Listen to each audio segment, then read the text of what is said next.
Bienvenue à toi dans ce nouvel épisode de Prépa Bac, le podcast qui t'aide à préparer ton bac de SES, autant pour l'oral que pour la préparation des écrits.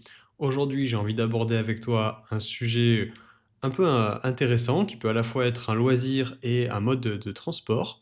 On va parler du vélo. Est-ce qu'il est une révolution douce ou plutôt une illusion verte? Quand on pense au vélo, on pense souvent à quelque chose d'assez simple, d'accessible, de léger, presque enfantin, puisque c'est souvent les enfants, c'est le premier véhicule qu'on a quand on est un enfant, bah, c'est notre vélo. Un souvenir d'été, une liberté d'adolescent, voire une alternative pratique.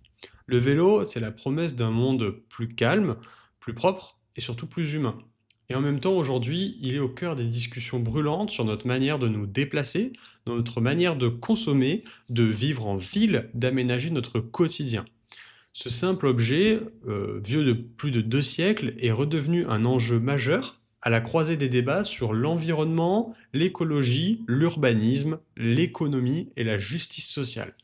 Depuis une dizaine d'années, surtout depuis la crise sanitaire du Covid, les politiques publiques en France, comme dans d'autres pays européens, se sont emparées de la question du vélo. Il est devenu un symbole de la transition écologique, une réponse douce aux défis du changement climatique, de la congestion urbaine, de la sédentarité des individus. On a vu fleurir des coronapistes, ce qu'on a appelé pendant le Covid, ces pistes cyclables improvisées pour encourager un petit peu les déplacements à vélo et les déplacements doux.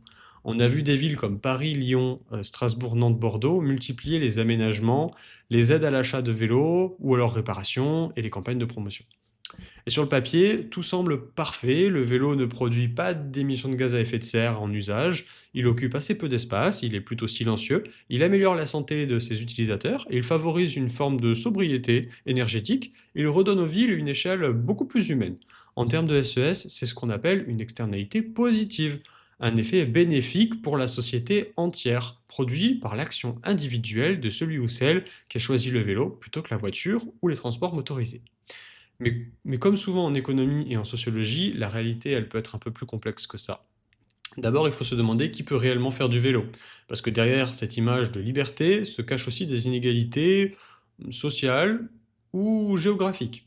Toutes les villes ne sont pas cyclables. Tous les quartiers ne sont pas équipés.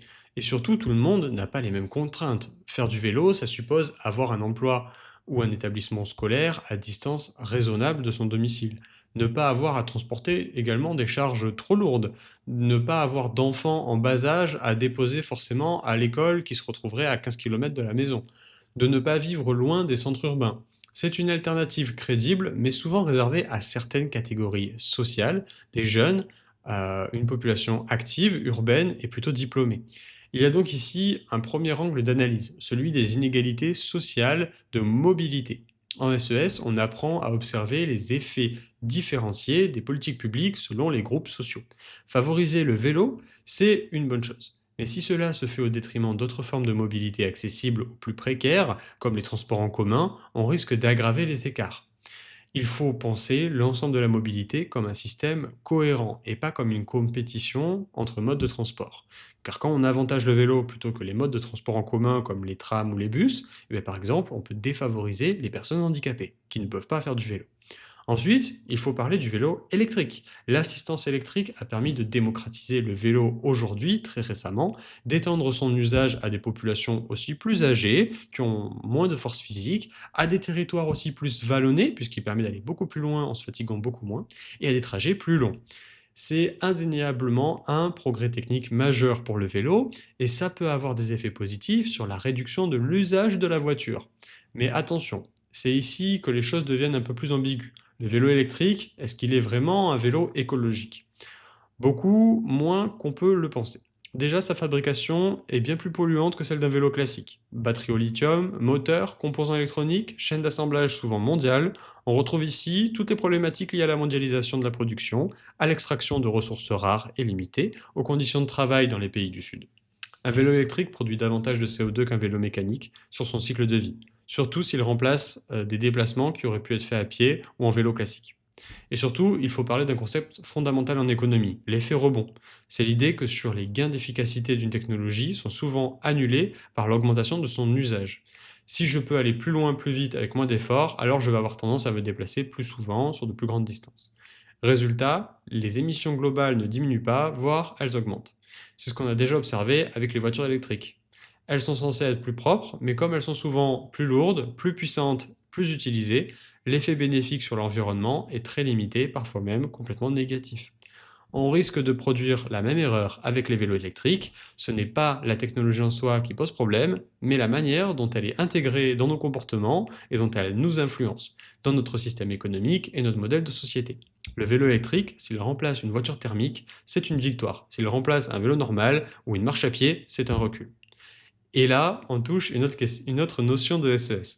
Le choix individuel est toujours encadré, orienté et structuré par des incitations, des normes sociales ou des politiques publiques. On ne choisit pas de faire du vélo simplement parce qu'on en a envie, on le fait parce que c'est possible, parce que c'est sûr, parce que c'est valorisé. Le rôle de l'État et des collectivités et même des médias, il est donc fondamental là-dessus. Ce sont eux qui façonnent le cadre dans lequel les individus prennent leurs décisions économiques, politiques et sociales. C'est pourquoi la politique cyclable ne peut pas se résumer à installer des pistes cyclables. Il faut penser la ville autrement, repenser l'espace public dans son entièreté, réduire la place de la voiture quand c'est possible et favoriser les services de proximité. Lutter contre l'étalement urbain et repenser le temps de travail, soutenir les commerces de quartier et même repenser la publicité et le modèle économique autour du vélo.